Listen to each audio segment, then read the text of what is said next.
Great job as a leader, Joe. Thank you, Shelley. Thank you. A key contributor goes on leave or a high performer moves on to another company. This can leave you and your employees picking up the pieces and scrambling to hold the operations together, all without missing a step. Not a recipe for consistency, to say the least, but it begs the question, what's the best way to manage during staff shortages? This is the Culture Clinic, where my co-founder, Skay, and I are constantly learning from HR experts how to build a culture where people love to work. My name is Joe. I'm the co-founder here at Guusto, and today we're joined by Shelley DaCosta, an HR expert in rewards and recognition. Shelley, I'm hoping you can give us some good insight on this week's topic. Absolutely, Joe. Looking forward to it. This week's topic: understaffed and overworked, managing during staffing shortages. So maybe we can kick things off. Shelley, can you tell me about an experience where you've been understaffed and how'd you manage it? My first thought is, have I ever been understaffed? Where haven't I been understaffed? It feels like it's just something that happens. You know, if you spend any time in any organization, there comes that time. And whether it's understaffed because you can't get the head count in, you can't afford the additional people, or you're understaffed because you have vacancies that you're able to fill, it still means the same thing. You know, you're constantly needing to do more with less people, whether it was BlackBerry, RSA, you know, it's that balancing act between letting senior leadership know it's not sustainable, right? We need to hire, we need to fill these positions. If you're a senior leader and you've got a team and you're responsible for that, or you're in human resources and you're, you know, looking at the entire organization and all these pockets of teams and areas that are understaffed, you know, you're constantly working with the senior leadership team to have them fully understand that you need to hire, fill the positions. And at the same time, the other part of you is helping to make it work in the meantime.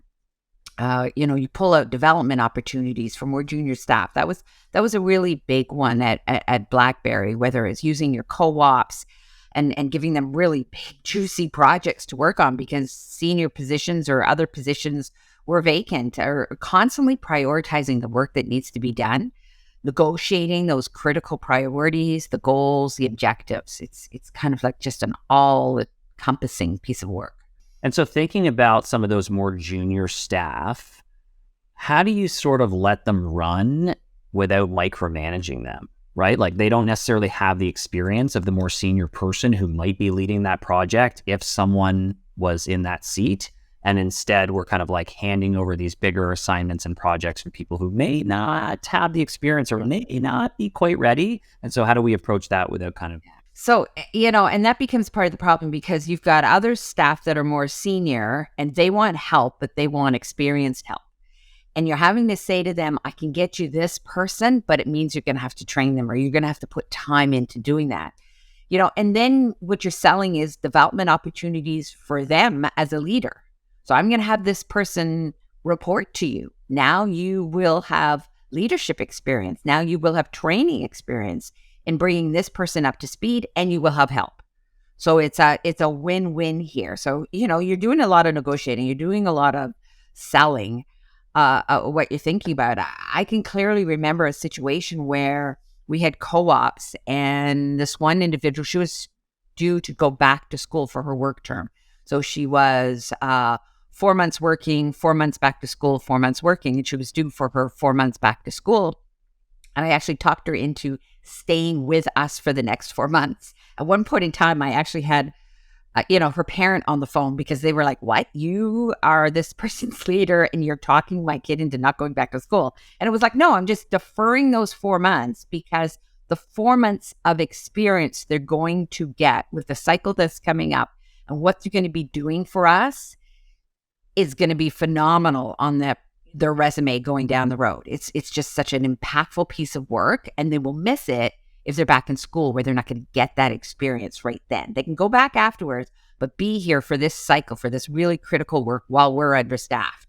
And it all worked out, and that person's a senior leader now in human resources and rewards. But, So it is that balance around the micromanaging. Project management can be huge at this time, right? You even look outside your team, your department for support. Um, are there staff that have always like, if you're the HR team, are there staff out there in comms, in any other areas, operations that have always wanted to work in HR? Can they come in and do a secondment, do some projects for you, et cetera? Then there's that win-win. You're getting help, you're getting work done, but at the same time, they're getting experience. So they may apply for that next vacancy that you've got. Yeah, you really want to ensure that the work the team is doing is value added work, that it counts, right? It's not simply the tasks that they're used to. Because, like I said, you're always having to negotiate all of the projects and objectives and know that you don't have as many people to do it as you used to or you want to. And so you're having to look at it and say, but what are you working on? Right. So this is that piece where you don't want to micromanage, but you're saying, look, you're working on this, this, and this. Those 3 items are not high priority right now. I get that you like doing them. I get that you're used to doing them. I get that, they're a comfort level for you. But does that need to be done anymore? Look at automation. Take a hard, long look at what needs to be done by your highly skilled paid staff and what no longer needs to be done or can be automated. It's hard work. It can be extremely hard, but as a leader and for those employees as well, they'll tell you it can also be extremely rewarding or fulfilling knowing you can get through those times and get lots of great opportunities.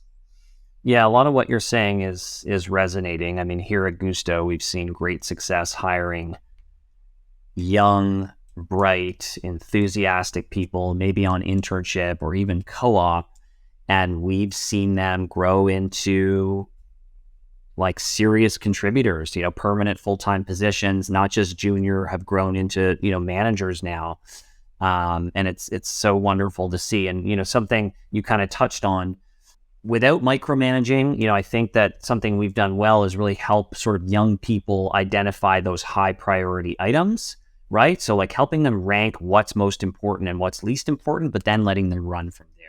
Because it can be hard to identify like what's going to drive the business forward the most. And then once we do identify that, we can kind of focus and let them go with it.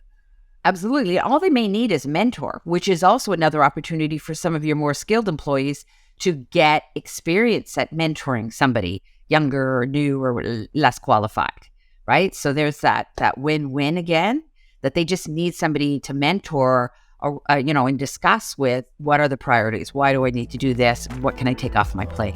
How do you maintain morale when a team is understaffed and overworked? Yeah, I'm a big believer in transparency and open communication. Let the team in on it. Ask for their ideas. Let them know what's going on. I mean, 9 times out of 10, they know. They know they've got 3 open vacancies, or they know that 4 of their team members were let go and we're not backfilling the positions, etc. But ask for their ideas. And at the same time, ensure you're taking time to celebrate, rest, acknowledge the work, celebrate the losses, celebrate what you've got done, honor the people that are leaving, but acknowledge the great work that is going on, even with, more of a skeleton staff. Again, you're doing that balancing act between taking care of the staff and yet at the same time still, doing everything you can to get the job done.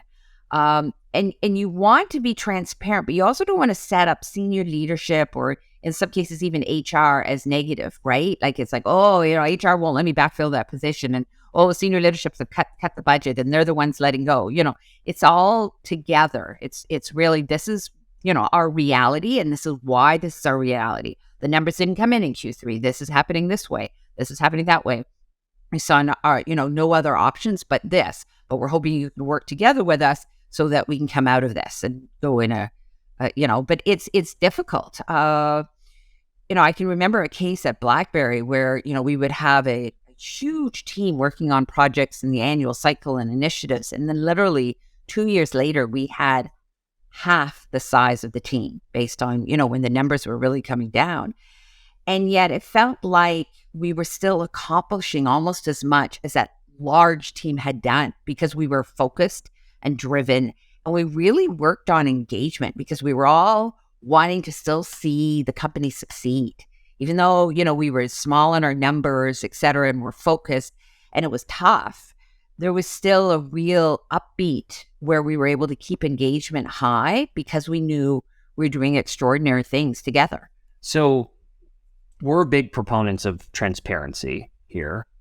I'm curious, what are your thoughts on being transparent about how long employees can expect to be understaffed and overworked? Like, do you try and time box it and say like, hey, this is our reality for the next quarter, next 2 quarters? Or is that setting you up for tough conversations in a quarter or two when maybe nothing's changed and maybe there's no end in sight? I'm just curious how you might approach that. You don't want to overpromise and underdeliver on that, that time box. Absolutely. I think transparency is about seeing the reality, and the reality in a lot of those situations are, I can't promise that Q3. If Q3 numbers come in this way, then we would be able to do that. But I can't promise that Q3 numbers are going to come in that way and allow that to happen. So, understand the reality, and this is what we're dealing with. And you will actually be working with then staff that are better attuned to what's happening in the business, how the business is growing, how the business is succeeding or not succeeding, right? At the same time, you want to make sure you're having those stay conversations so that they're not going, oh, wow, the way the numbers are looking, I better, answer the call and head out the door. You're still having those conversations, say, but no, we have a future here and you're still a big part of that future. And, let's talk about career paths. Let's talk about development opportunities, even though we're in the midst of this really tough time. I think about times when people are understaffed or an organization is understaffed and people are overworked and, how do you maintain morale? I really think that, I truly believe that it's a time when great culture can carry you through, right? And we've worked closely with clients that have gone through these cycles where people are kind of stretched thin.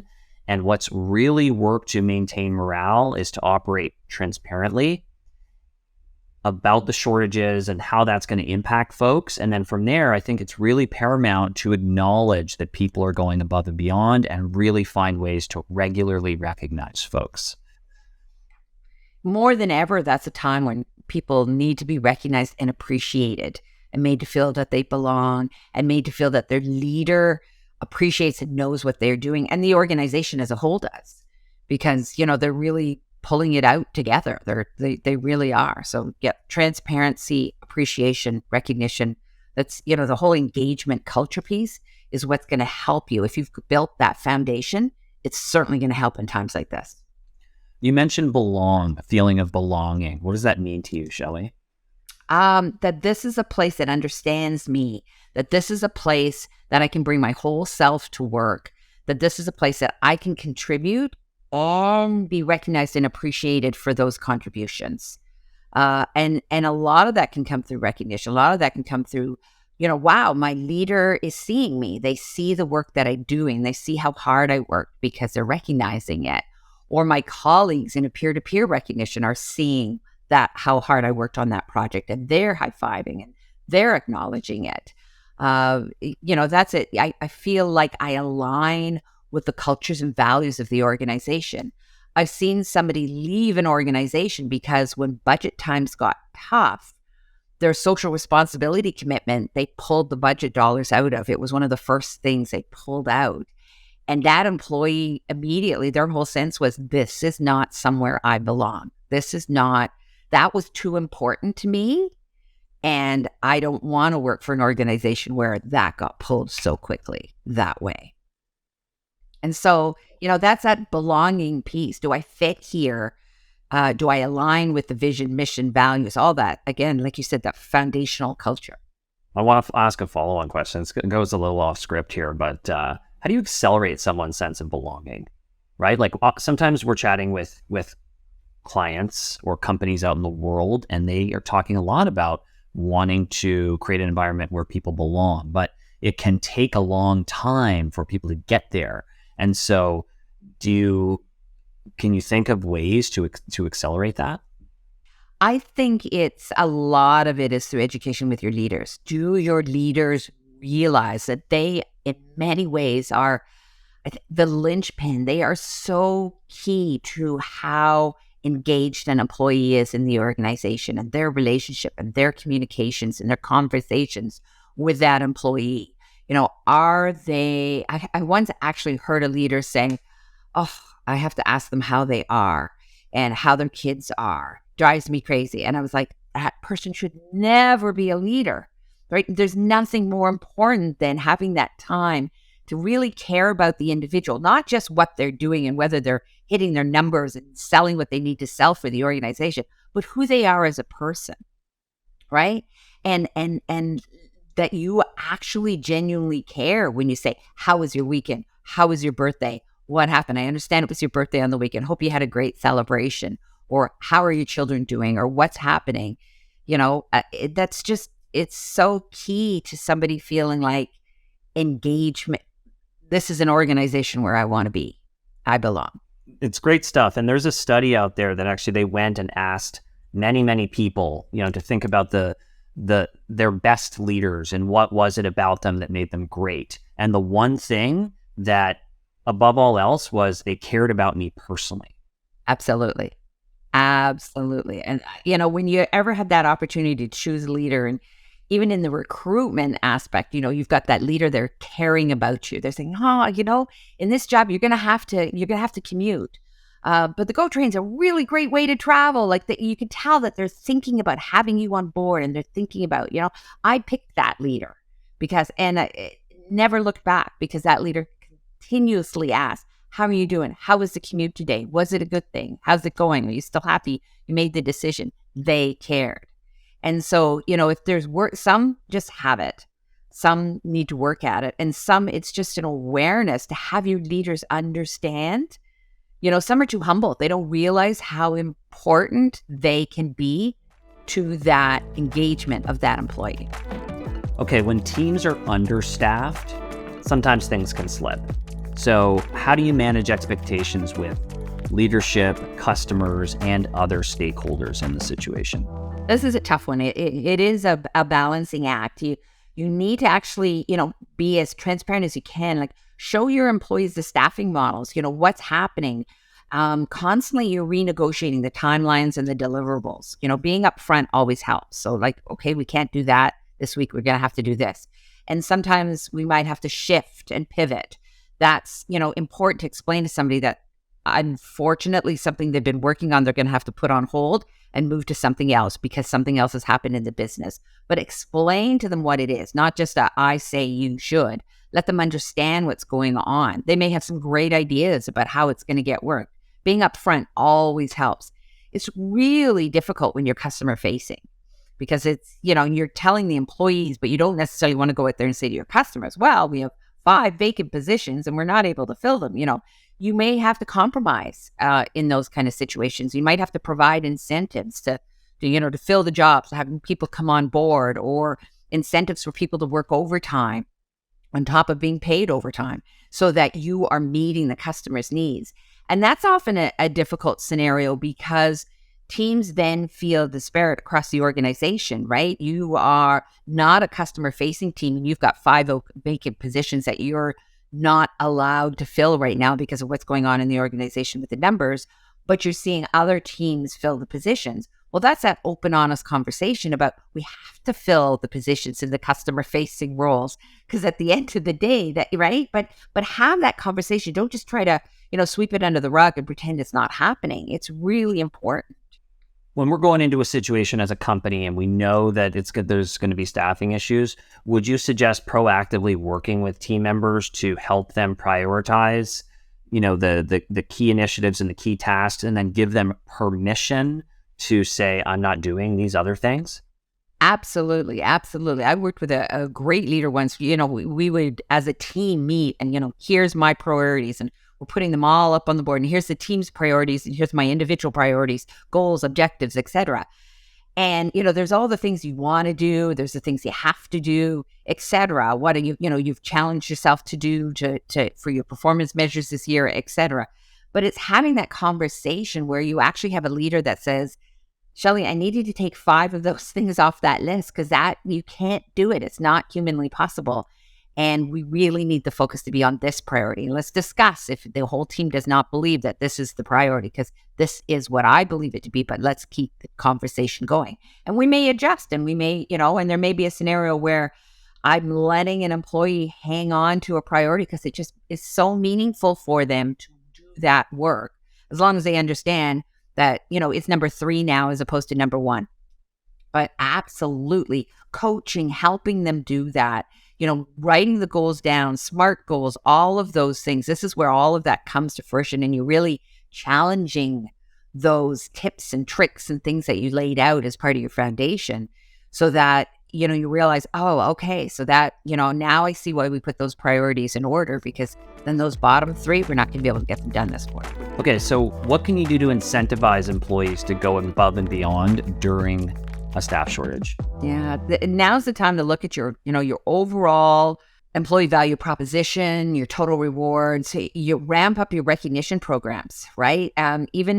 Even gear your recognition programs to what you need people to be doing right now, right? What a great opportunity to have contests and particular contests or goal achievement, etc., so that they can really focus on what you need them to focus on, and they feel like they're all working together, and they feel like they're being noticed for the work that they're doing. You may have to look at retention or stay bonuses and those kinds of discussions, so that people, you're dangling that carrot to stay, to say, turn down the headhunter calls and stick around for a year. At the end of the year, this will be available for you, financial, whether it's shares or cash incentives or long-term incentive programs, if you have those opportunities, development opportunities, have that open conversation about, I know this is going to be tough for the next 6 months, but at the end of the 6 months, we'll be able to put you into this role, or you'll be able to have the extra skill set from doing this role to take that on and take on some more staff or hire, what have you, depending on that individual's development plan. Okay, and so what are some common mistakes managers and leaders make when managing understaffed teams? I think one of the biggest ones is just driving teams too hard, being disrespectful of their personal life, their home life, not treating them like people, like looking at it simply as, almost like an equation. We have to get this done, and not realizing that it's people that are in that equation, and they have lives outside of work, and we have to figure that out and see how we're going to do that. Sometimes not sharing the work equally amongst the team, because you're going to have those people that step right up every single time, and they just seem to be able to do the work of 3 people. But over time, it becomes really apparent if you're only tapping them all the time to do the work of 3 people, and others are not, and you're not addressing any poor performances or inequities in the team. Right? I mean, you want to address those all the time, in good times and in bad, but more than ever, that's when that light will shine on that situation and make it really hard. And you'll lose those best staff because they won't feel acknowledged, and they don't feel that it's fair. It's really important to have, as a leader, to have your employees back during that time. And sometimes it may mean going to senior leadership or going to senior management and renegotiating on behalf of your team, or renegotiating some hard lines like boundaries. You know what I mean? Like, this is the second long weekend in a row that you've asked my team to be on call for something you might need.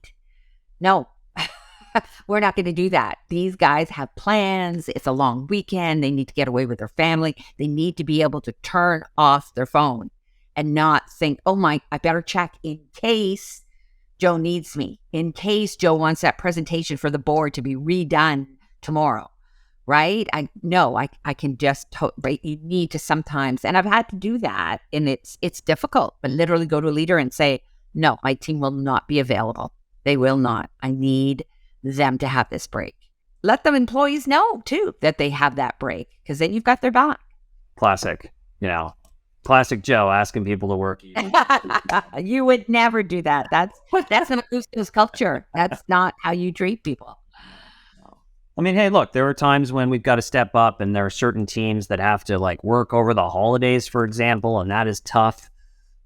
Absolutely acknowledge that, but we try and do it in a way that it's equitable and, communication and transparency around the expectations, because it's just a business need. Hey, we have customers that are going to need our help during these days that are holidays. But again, we look at other ways to try and make sure that those people in those roles are getting the rest that they need and recharging, and doing those things that are so important. So Absolutely. It's tough times. There's no easy way through some of these scenarios.